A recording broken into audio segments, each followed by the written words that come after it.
Ezekiel പ്രവാചകന്റെ പുസ്തകത്തിൽ നിന്നുള്ള വായന 34 അധ്യായം 1 മുതൽ 16 വരെയുള്ള വചനങ്ങൾ. പാർട്ട് 1. ഇസ്രായേലിൻ്റെ ഇടയന്മാർ. കർത്താവ് എന്നോട് അരുളി ചെയ്തു, മനുഷ്യപുത്ര, ഇസ്രായേലിൻ്റെ ഇടയന്മാർക്കെതിരെ പ്രവചിക്കുക. അവരോട് പറയുക, ദൈവമായ കർത്താവ് അരുളി ചെയ്യുന്നു, തങ്ങളെ തന്നെ പോറ്റുന്ന ഇസ്രായേലിൻ്റെ ഇടയന്മാരെ, നിങ്ങൾക്ക് ദുരിതം. ഇടയന്മാർ ആടുകളെയല്ലേ പോറ്റേണ്ടത്? നിങ്ങൾ മോദസ്സ് ഭക്ഷിക്കുകയും രോമം കൊണ്ടുള്ള വസ്ത്രം ധരിക്കുകയും കൊഴുത്തതിനെ കൊല്ലുകയും ചെയ്യുന്നു. എന്നാൽ നിങ്ങൾ ആടുകളെ പോറ്റുന്നില്ല. ദുർബലമായതിന് നിങ്ങൾ ശക്തി കൊടുത്തില്ല. മുറിവേറ്റതിനെ വച്ച് കെട്ടിയില്ല. വഴിതെറ്റിയതിനെ തിരിച്ചു കൊണ്ടുവരികയോ കാണാതായതിനെ തേടുകയോ ചെയ്തില്ല. മറിച്ച് കഠിനമായും ക്രൂരമായും നിങ്ങൾ അവയോട് പെരുമാറി. ഇടയനില്ലാത്തതിനാൽ അവ ചിതറിപ്പോയി. കാട്ടിലെ മൃഗങ്ങൾക്കവ ഇരയായി തീർന്നു. എൻ്റെ ആടുകൾ ചിതറിപ്പോയി. മലകളിലും ഉയർന്ന കുന്നുകളിലും അവ അലഞ്ഞു നടന്നു. ഭൂമുഖത്തെല്ലാം എൻ്റെ ആടുകൾ ചിതറിപ്പോയി. അവയെ തിരയാനോ അന്വേഷിക്കാനോ ആരുമുണ്ടായില്ല. ആകയാൽ ഇടയന്മാരെ, കർത്താവിൻ്റെ വചനം ശ്രവിക്കുവിൻ. ദൈവമായ കർത്താവ് അരുളി ചെയ്യുന്നു, ഞാനാണ് ഇടയന്മാരില്ലാത്തതിനാൽ എൻ്റെ ആടുകൾ വന്യമൃഗങ്ങൾക്ക് ഇരയായി തീർന്നു. എൻ്റെ ഇടയന്മാർ എൻ്റെ ആടുകളെ അന്വേഷിച്ചില്ല. അവയെ പോറ്റാതെ അവർ തങ്ങളെ തന്നെ പോറ്റി. ആകയാൽ ഇടയന്മാരെ, കർത്താവിൻ്റെ വചനം ശ്രവിക്കുവിൻ. ദൈവമായ കർത്താവ് അരുളി ചെയ്യുന്നു, ഇതാ ഞാൻ ഇടയന്മാർക്കെതിരാണ്. എൻ്റെ ആടുകൾക്ക് ഞാൻ അവരോട് കണക്ക് ചോദിക്കും. അവരുടെ മേയ്ക്കലിന് ഞാൻ അറുതി വരുത്തുകയും ഇനിമേൽ ഇടയന്മാർ തങ്ങളെ തന്നെ പോറ്റുകയില്ല.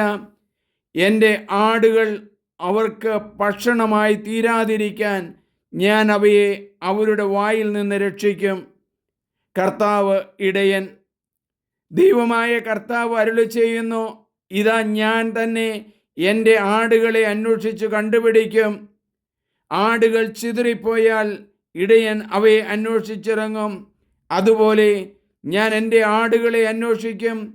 കാറു നിറഞ്ഞ് അന്ധകാരം പൂർണ്ണമായ ആ ദിവസം ചിതറിപ്പോയ ഇടങ്ങളിൽ നിന്നെല്ലാം ഞാൻ അവയെ വീണ്ടെടുക്കും. ജനതകളുടെ ഇടയിൽ നിന്ന് ഞാൻ അവയെ കൊണ്ടുവരും.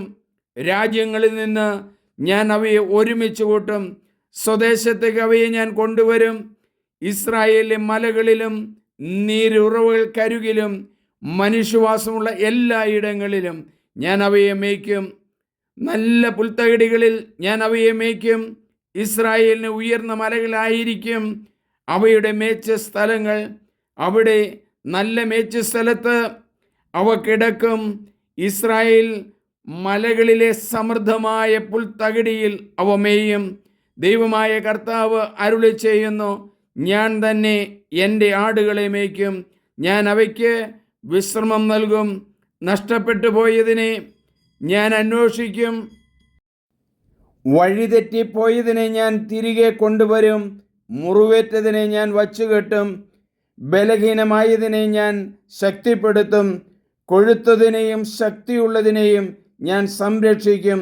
നീതിപൂർവം ഞാൻ അവയെ പോറ്റും.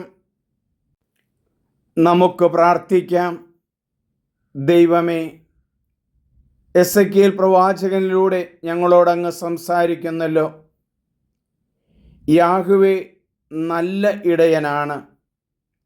ഇസ്രായേൽ ജനതയെ നയിക്കുവാനായിട്ട് വന്ന പല ഇടയന്മാരെന്ന് പേരുള്ള പലരും കൊഴുത്തതിനെ കൊല്ലുകയും അന്വേഷിക്കാതിരിക്കുകയും നഷ്ടപ്പെട്ടു പോയതിനെ കണ്ടെത്താതിരിക്കുകയും ചെയ്യുന്ന ആ പ്രവണതയ്ക്ക് എതിരെ അങ്ങ് സംസാരിക്കുകയാണല്ലോ. ഞാൻ നല്ല ഇടയനാണ്.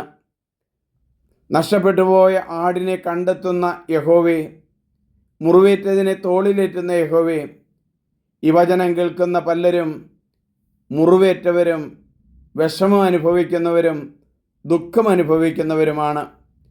അവരെയെല്ലാം അങ്ങയുടെ സ്നേഹത്തിൽ ഒരുമിപ്പിക്കണമേ.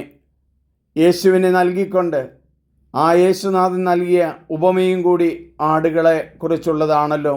ഞാൻ നല്ല ഇടയനാണെന്നുള്ള യേശുവിൻ്റെ വചനത്തിലേക്ക് ഈ വചനം കേൾക്കുന്ന എല്ലാവരെയും സമർപ്പിക്കുന്നു. എല്ലാവരെയും അങ്ങയുടെ ആ കൊടിക്കീഴിലേക്ക്, ഇടയ സ്വഭാവത്തിലേക്ക് ഞങ്ങൾ സമർപ്പിക്കുന്നു. ആമേൻ. സ്നേഹമുള്ളവരെ, എൻ്റെ പേര് സണ്ണി പുൽപ്പറമ്പിൽ. നിങ്ങളെല്ലാവരും ഇത് സബ്സ്ക്രൈബ് ചെയ്യണം, ഷെയർ ചെയ്യണം. ദൈവം നിങ്ങളെ അനുഗ്രഹിക്കട്ടെ.